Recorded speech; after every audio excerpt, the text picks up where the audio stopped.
నాణ్యమైన petrol diesel విక్రయించి వాహనదారుల మన్ననలను పొందాలని మాజీ మంత్రి మేడ్చల్ ఎమ్మెల్యే చామకూర మల్లారెడ్డి సూచించారు.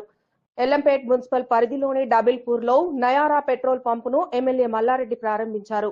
ఈ సందర్భంగా ఆయన మాట్లాడుతూ డబిల్పూర్ చుట్టుపక్కల ప్రాంతాల వాహనదారులకు అందుబాటులో ఉండేలా పెట్రోల్ పంపు పెట్టడంతో వారిని అభినందించారు. అనంతరం డబిల్పూర్ మాజీ సర్పంచ్ రాజ మల్లారెడ్డి మాట్లాడుతూ డబిల్పూర్ చుట్టుపక్కల ప్రాంతాల వాహనదారులకు ఈ పెట్రోల్ పంపు ఎంతో ఉపయోగపడుతుందన్నారు. ఈ కార్యక్రమంలో మేడ్చల్ జిల్లా గ్రంథాలయ మాజీ చైర్మన్ భాస్కర్ యాదవ్, మేడ్చల్ మండల బీఆర్ఎస్ పార్టీ అధ్యక్షులు దయానంద్ యాదవ్, ప్రధాన కార్యదర్శి సుదర్శన్, డబిల్పూర్ పిఎస్సిఎస్ మాజీ చైర్మన్ సురేష్ రెడ్డి, నాయకులు భాగ్యరెడ్డి, రామోదర్ రెడ్డి, మద్దుల శ్రీనివాసరెడ్డి, నందారెడ్డి, మోహన్ రెడ్డి, బీఆర్ఎస్ పార్టీ నాయకులు తదితరులు పాల్గొన్నారు. మన డబిల్పూర్లో మంచి జంక్షన్ల నాయరా పెట్రోల్ పంప్ ప్రారంభించుకున్నాము.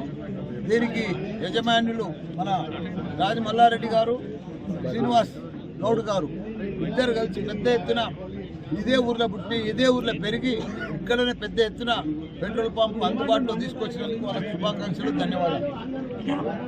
దానికి తోడు రాజకీయాలు కూడా మున్సిపల్ ఎలక్షన్స్ ఉన్నాయి. మాకు మంచిగా 3 మున్సిపాలిటీలు వచ్చినాయి. మంచి నాయకులు ఉన్నారు, మంచి క్యాడర్ ఉన్నది, పర్ఫెక్ట్ పోతుంది. 3 మున్సిపాలిటీలు కూడా ఈజీగా గెలుస్తాం. ఎందుకంటే వాళ్ళ ఉత్సాహం చూస్తే మాకు అర్థమైపోయింది.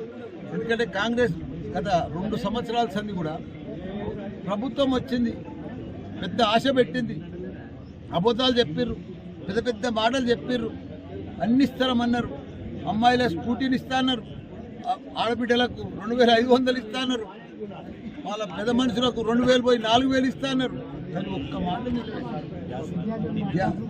చాలా ఉన్నాయి. తులం బంగారం ఇంకా రకరకాలు చెప్పుకుంటూ పోతే మనం చెప్పడానికి కూడా బాధ అనిపిస్తుంది.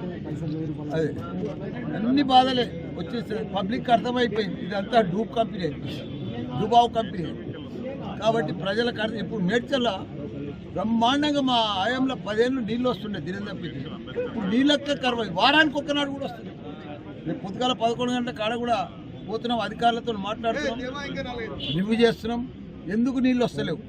మా గవర్నమెంట్లో టీఆర్ఎస్ ప్రభుత్వంలో నీళ్ళు వచ్చినా ఇప్పుడు ఎందుకు వస్తలేవు? ఏం ప్రభుత్వం? అన్నీ ఎండబెట్టారు. మన ప్రభుత్వంలో 44 చెరువులు 44,000 చెరువులు కలకలాడుతుండే ఎండాకాలం మే నెల. ఇప్పుడు జనవరిలోనే నీళ్ళు లేవు. ఇంకా ఎండాకాలం ఏం పరిస్థితి అయితే? ప్రజలు నమ్మి ఓటేస్తే ఇదే ఆ పద్ధతి, ఇదే ఆ పరిపాలన. కాబట్టి తప్పకుండా వాళ్ళకు ప్రజలే బుద్ధి చెప్తారు. స్థాపించడం జరిగింది. మంత్రివర్యులు, మాజీ మంత్రివర్యులు చేతుల మీదుగా ఈరోజు 10 గంటలకు ప్రారంభించడం జరిగింది. కాబట్టి వివిధ గ్రామాల నుంచి ఎంతోమంది ప్రజలకు కూడా చాలా ఇబ్బంది ఉంది. ఇక్కడ ఆ ఇబ్బంది ఈ పెట్రోల్ బంక్ తోటి తొలగిపోతుందని చెప్పి మేము భావిస్తున్నాము.